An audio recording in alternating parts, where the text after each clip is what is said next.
So I just wanted to do a quick introduction. I'm not really going to talk about Splunk that much, but really what we've seen from government and public sector customers. Splunk, everyone asks about the name. It comes from the word spelunking, which is an American word for going and looking in caves to find interesting things. And we're kind of that for big data. So if you've got lots of information and lots of data, how do you go and find the one thing that's really interesting?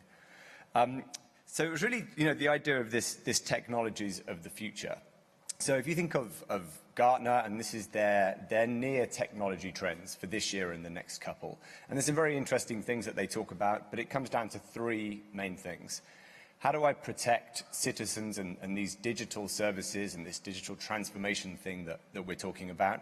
How do I serve citizens and employees? And how do I grow and do new and interesting things with cloud, the Internet of Things, artificial intelligence and machine learning? So how do I protect, serve and grow? And this is what we've really seen from the customers we've got here, here in EMEA and in the US. And if you look at those priorities, there's some very interesting ones. There's security. How do I make sure these things are secure? Modernize. Awareness of what's happening right now. How do I take the things that are going on in customer experience and apply those to citizens? How do I transition to the cloud? You saw some great examples from AWS.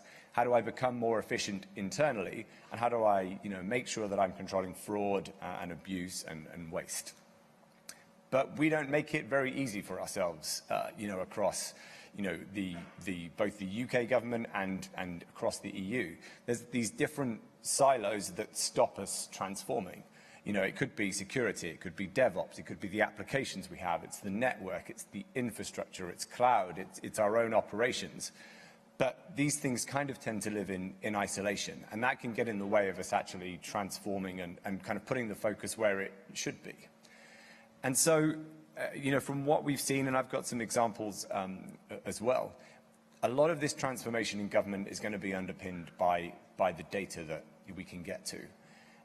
And we already know a lot of this data. We know structured data. We've had relational databases and spreadsheets and nice columns and rows for a long time. We're kind of all right at doing that. There's all of this human-generated data. So, just think of the tweets that are coming in right now. There's a lot of data that goes with that from the interactions that we have now. But then there's this other class of data, and it's machine data. And it's streaming at you in real time. And it's coming from everything. It's coming from AWS CloudTrail. It's coming from sensors. It's coming from every piece of IT that runs, every connected car, every Fitbit. All of these things are generating large amounts of machine data in real time. And it's not really that structured. It's just big lumps of horrible-looking text. But there's great value in it if we know and we can get to it and we can start to use it. So there's the data that we know and we use today. It's those databases that we have, those data warehouses and the spreadsheets. But there's all this data that we don't know that we have or we don't use. And that typically tends to be machine data.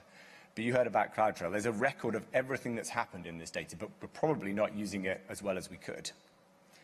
But if you do, and this is what we've seen from the government agencies and companies or government organizations I'll show you, there are some great benefits. And so we can do more with less. I can secure and protect things. I can use that CloudTrail data or other data from all of my network to say, am I secure? And start to predict what looks like some kind of insider threat.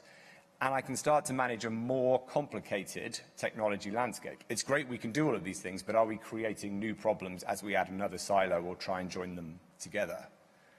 How do I make better decisions? Analytics has a very important part to play.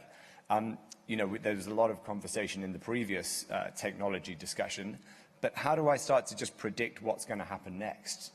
Being able to do that, a very limited set of really machine learning, but how do I see what's going to happen next? How do I get a better view of my digital infrastructure and share it across all of government? If I'm doing something great in one department with, say, AWS, how do I make sure that I share that infrastructure across all the different departments?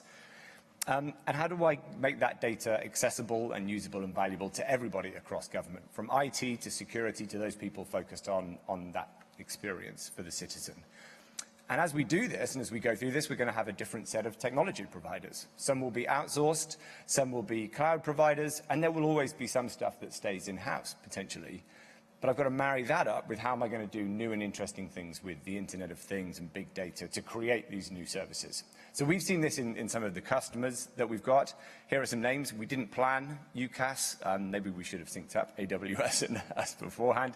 But yeah, so UCAS, you heard the story, but they're monitoring AWS and other services with Splunk. You've got the European Patent Office, who are actually looking at how are people engaging with their services. CERT EU, I'll talk about in a minute, a couple at the NHS.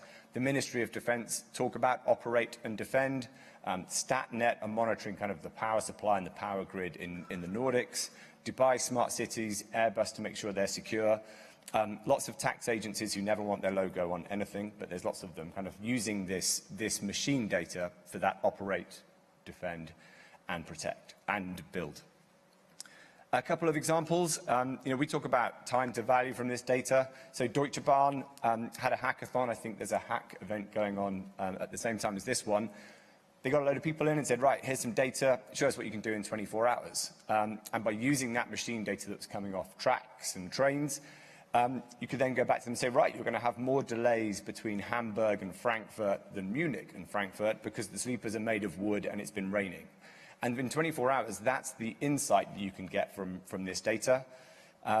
Gatwick Airport, if anyone's flying back to Gatwick Airport, you should get through security, fingers crossed, in less than 5 minutes, because they are capturing the data from the lasers that park the planes, the boarding card scans, the luggage, all the different systems across the airport to give you analytics to show how did we do, how are we doing right now, and how are we about to do. And the CEO has an Apple Watch to show the state of the airport. So there's interesting things that you can do with this data to build new services and possibly change the business model. The National Health Service, they actually renamed themselves NHS Digital, and they're down to, they are trying to get patients to look at services online and not just diagnose, but also they had a campaign from couch to 5K.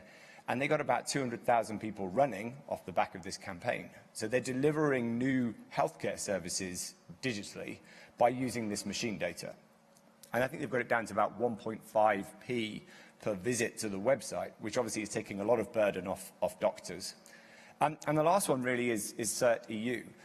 Some of you may know this very well, hopefully, but they are using their machine data to be able to protect a lot of the services that you would use in government and in public sector and in the EU and the EC. But they're doing that by looking for patterns in the data and being able to say, I can see I'm secure now and I've taken a baseline of what looks like normal, but this looks like suspicious behavior. And you can imagine that the security threats on the EU are very varied from lots of different places. So they can see that from the data and behavior to look at what might be a particular threat. And with that, thank you very much. And we're on to the panel. Thank you very much.